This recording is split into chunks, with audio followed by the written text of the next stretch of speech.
Il a porté les péchés de plusieurs et a intercédé pour les pécheurs. Ésaïe 53, 12. Ces quelques mots nous font pénétrer jusque dans le ciel même et nous font voir à l'intérieur du voile devant le trône de Dieu, celui qui a remporté la victoire au calvaire. Il y intercède pour les pécheurs. Lui qui, durant les jours de son pèlerinage terrestre, connut toutes les douleurs et les tentations des humains. Lui qui fut mis au rang des pécheurs, il peut intercéder pour nous en connaissance de cause. Il est qualifié pour être notre avocat. Et maintenant, montons au calvaire, et le cœur illuminé parce que nous révèle la prophétie. Contemplons celui qui, à cause de la joie qui lui était proposée, a méprisé l'opprobre. L'heure pour laquelle il est venu a sonné. Entendons le Fils de Dieu qui s'est fait homme s'écrier « Tout est accompli », alors qu'il baisse la tête et remet son esprit entre les mains du Père. Maintenant, nous savons que le Christ est l'agneau de Dieu. L'agneau que le Père lui-même a pourvu en offrande pour le péché. Celui dont le visage était plus défait qu'aucun autre, a été frappé et brisé pour nos iniquités. Et par ses blessures, nous avons la guérison. La même année que Jésus mourut en Golgotha, quelques jours après la fête de Pentecôte, un voyageur de qualité traversait le désert dans son char et il lisait le prophète Ésaïe. Il est arrivé dans sa lecture à ces mots.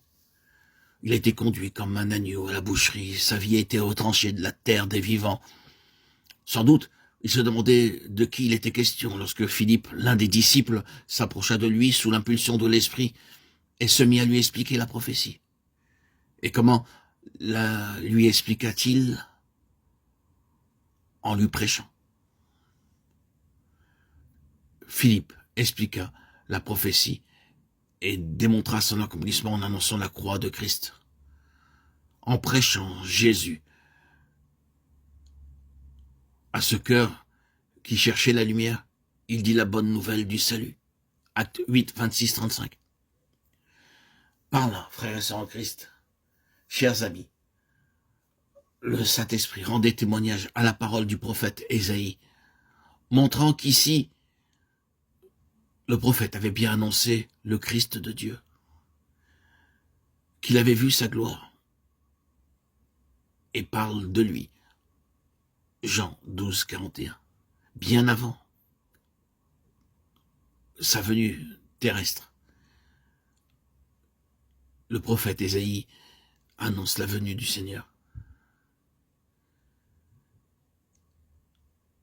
Et aujourd'hui encore, les Juifs lisent le prophète Ésaïe au chapitre 53 et ont un voile sur leurs yeux. Et ils ne comprennent pas, ils ne voient pas qu'il s'agit de Jésus.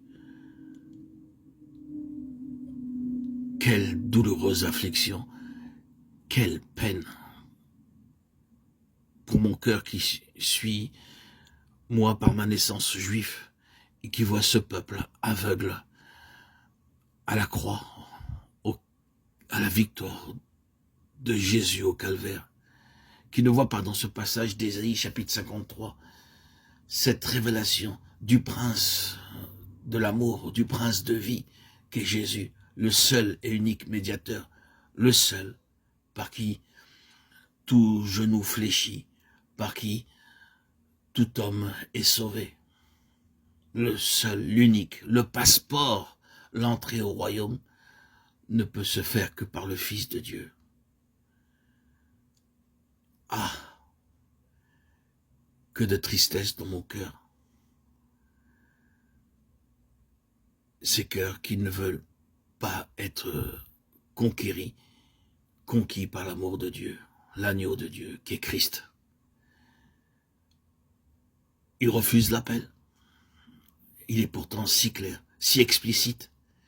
J'invite tous les Juifs aujourd'hui à relire le chapitre 53 d'Ésaïe avec cette vision que cet agneau qu'on mène à l'abattoir est Christ, Jésus, celui sur qui vous fermez les yeux, sur qui vous vous moquez. Et vous remplissez ainsi de péché et fermer les portes au ciel pour rencontrer et vivre l'exaltation suprême que Jésus nous fait vivre en le rencontrant. Et en particulier, j'en témoigne par son esprit. Tout enfant de Dieu qui a reçu l'esprit de Christ peut témoigner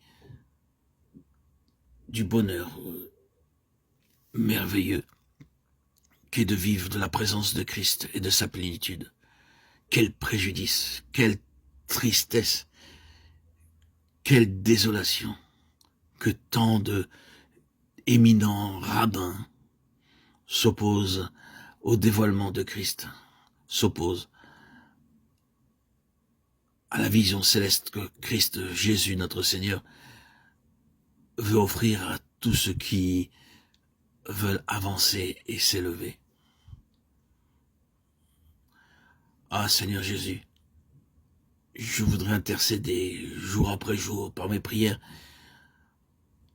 pour que au moins un juif, 2 juifs, dans l'année, ce n'est pas un peu moins, mais dans l'année, puissent porter ses yeux vers toi et ainsi se convertir, répondre à l'appel.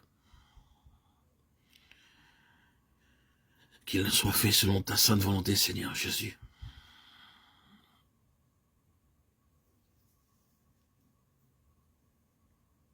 Toi, qui as consenti à prendre la dernière place, celle des condamnés, des réprouvés, et qui, aujourd'hui, est à la première.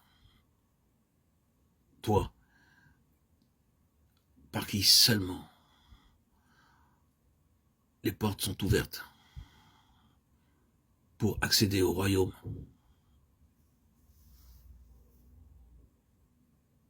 Toi, Seigneur Jésus, qui m'as sorti de ma captivité, délivré de ma servitude judaïque, de ces lois qui m'ont épuisé, fatigué.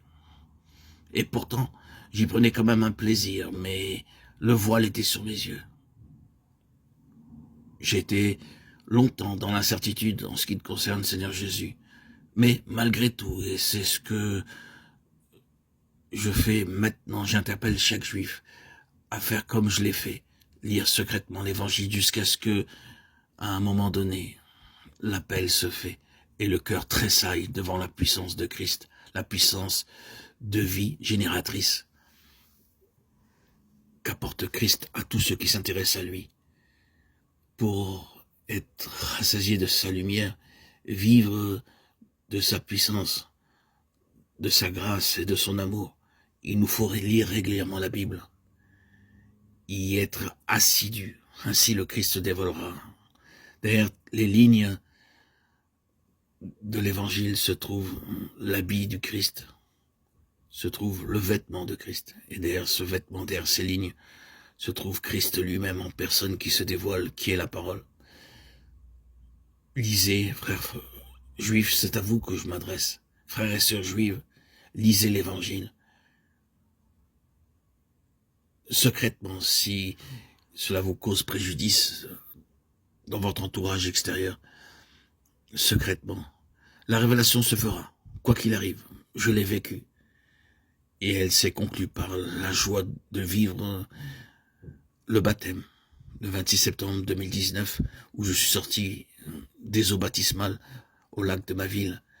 Ce baptême par immersion qui m'a apporté la certitude et la confiance que Christ est le Fils de Dieu, le bien-aimé, le Sauveur.